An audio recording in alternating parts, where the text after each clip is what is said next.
engineer, problem solver. We've been talking about forces and we've been talking about gravity. Remember, gravity is the force that pulls objects to the earth.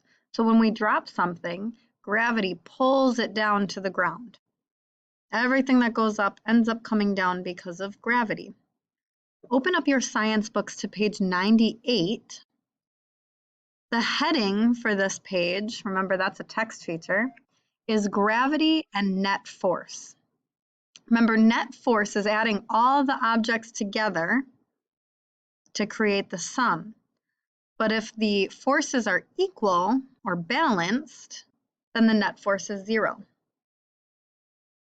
An object's weight is the strength of gravity's pull on it. So the heavier the object, the stronger that gravity pulls it. A large rock is heavier than a pillow, we know that. Gravity pulls down on the rock more forcefully. So gravity has a stronger force with the rock and a weaker force with the pillow.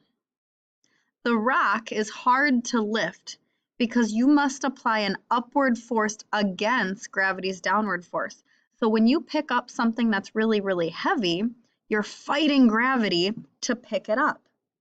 But objects that are light are easier to grab, so you're not fighting gravity as hard.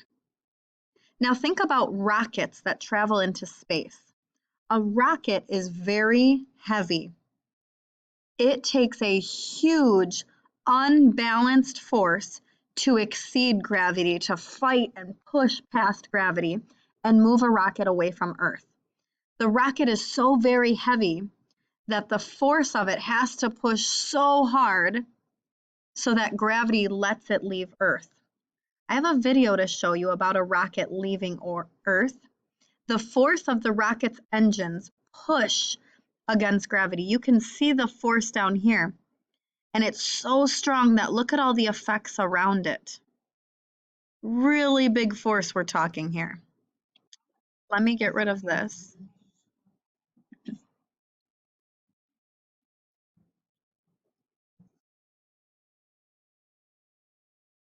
This is the rocket itself. So I'm going to pause this for a minute. This white part is the rocket. The orange and the white pieces behind it aren't the rocket itself. Those are just containers holding fuel to get the rocket to leave the Earth. Once it leaves gravity, Earth's surface, those actually leave, and then it's just the rocket itself, because remember, in space, there is no gravity. So it doesn't need as much of a strong force as it does when it's trying to leave. Do you see it pushing? Now this is in slow motion, but you can see how big the force is. It's so strong that people have to be miles away from this when this is happening because it's so loud and it's so huge, crazy.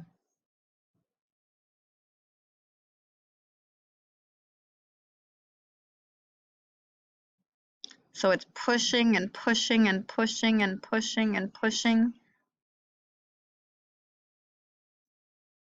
So the force of the rocket is stronger than gravity. That's how it's able to leave. So this is number 15 on page 98. A rocket's length is the strength of gravity's force pulling it down, while gravity pulls it down based on the size or weight. Remember, we talked, think about the rock and the pillow. Does it matter the size? Not necessarily. We're focused on the weight. The weight is what pulls it down. The rocket's engines blank it upward strongly. Push or pull? Think about the rocket's engines. Is it pushing it away from Earth or pulling it away from Earth? Well, when you hear the word away, you should be thinking push because it's moving away. The blank force is upward and the rocket leaves Earth. The net force is upward and the rocket leaves Earth. The net force is not 0. If it was 0, there'd be no movement. The net force is an upward motion, meaning it's growing, which means the rocket is stronger than gravity, so it's able to leave Earth. So you can pause this to fill out your blanks, and I'm going to read the summary here. Weight is the measure of gravity's pull on an object. Rocket engines push the rocket upward. When the net force is upward, the rocket lifts off. At the bottom of this page is a research idea. You don't have to do this, so you don't have to turn this into me, but I thought it would be a fun project for you. It says research a famous rocket launch. Gather information about the structure of the rocket, how it's built, and its engine. Try to find photos of its launching and label the forces. You don't have to turn this in, but I thought it would be a fun thing to check out on KidRex. You can research some rockets and figure out the forces that are involved to make it happen, because astronauts use forces a lot. Astronauts are big engineers with forces in action. So that would be a cool research project for you if you want to pause this video to go do some research on KidRex. And when you're done, come back and finish this because there's one more page that I want to complete. So page 99, engineer it. Engineers, problem solvers. Sticky stuff. When you place an object on a table, it stays in one place because of gravity. But how do astronauts keep things from floating away? To help materials stick together, scientists develop adhesives. Say that word, adhesives. Say it again. Adhesives make objects that are in contact with each other stick together. So glue is an adhesive. Tape is an adhesive. Scientists at NASA developed an adhesive by watching geckos climb up walls. The new adhesive is strong enough to keep tools and other objects attached to the outside of the International Space Station. It can be used over and over again, too. So let's check this out. Hey guys, how do you get things to stick in space? Since the Apollo missions, they use Velcro. But that doesn't always work because you need two sides.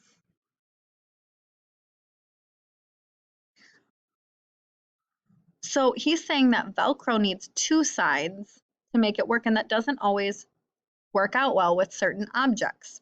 So engineers made this invention better, and he's going to explain how.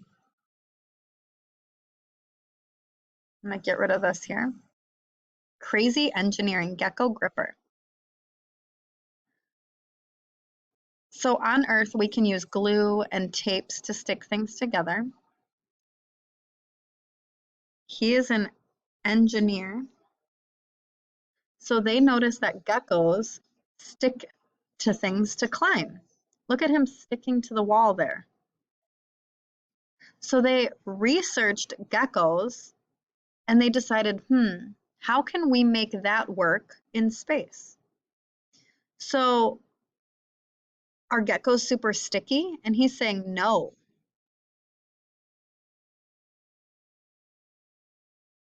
You see that? They're not sticky. They're not like tape or glue. They actually have lots of tiny hairs, millions of them. That's what their hands look like. Do you see that? Now he's saying they stick using van der Waals forces. But what are van der Waals forces? What does that mean?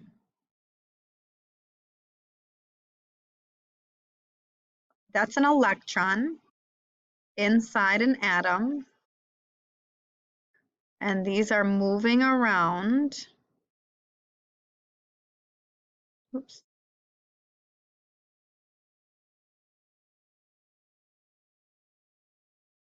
So, because the molecules are moving and working together, it ends up sticking together.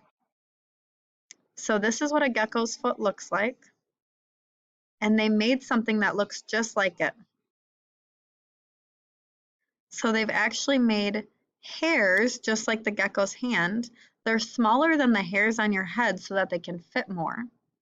And you can turn the stickiness on and off depending on how you load it. So if you come into contact, this is the not sticky state. So when it puts it on there, it's not going to stick. Nothing's happening.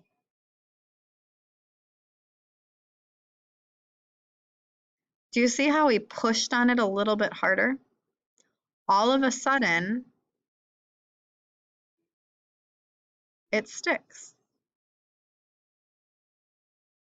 So notice how he's walking. If he just set it on, he wouldn't stick. But because of how he's walking and how he's placing his feet, they stick. Super cool. So this is not sticky. That's what the material looks like. And so how do they get it to change? Do they use a motor? How do they make it change on and off, on and off? This is a solar panel, which means that it uses sun to work.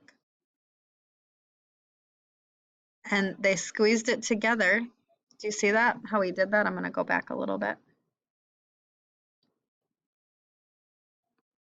He squeezed these two pieces together, so he's kind of made a machine.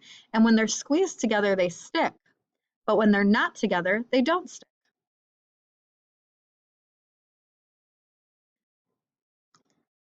And look at that, comes right off. So astronauts use stuff like this in the International Space Station.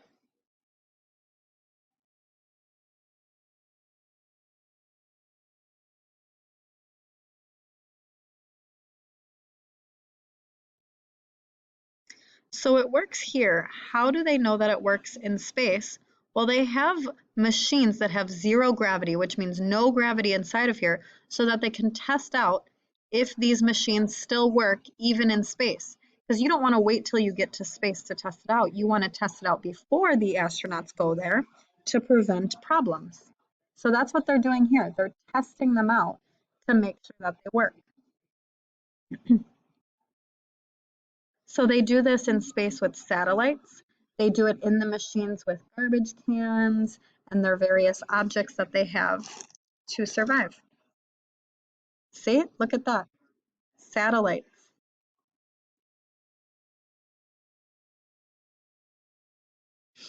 They also have grippers like this for the rocks so that other things can move around too, like cameras and robots, and they'll stick to it.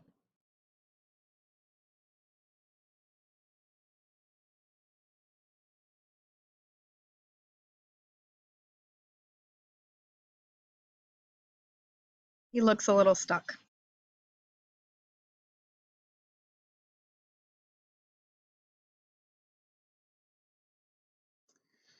Now it's your turn. This gecko has sticky pads on the bottom of his feet, and this adhesive holding the solar panel was inspired by gecko feet. I'm going to pause here for a second. What other tools can work? Screwdrivers with magnets, hook and loop fastener, friction-free slick surfaces like plant leaves, boat bottoms like shark skin, periscope-like eyes. So these all go together. Move smoothly through the water. Well, that would be a boat, right? You want the boat to move smoothly through the water. Can help to retrieve screws. Well, a screwdriver works with screws, right? These are all adhesive. Screwdrivers have magnets. Boat bottoms are smooth like shark skin, so they move through the water like sharks do. Okay. Periscope-like eyes. Why would you want eyes that can see like a periscope? Well, it's so that you can focus and see in all directions, right? Let's try friction-free slick surfaces like plant leaves. Well, you want to attach, I'm sorry, I clicked the wrong one. You want to create non-stick surfaces. A hook and loop fastener you want to attach to. Okay? These are all ways that we've looked at animals, like we've looked at shark skins and created boats just like sharks, so they swim through the water like sharks do. Because sharks obviously work through the water, why can't boats? So that's it for today, engineers. Great job, and keep finding forces in the world around you.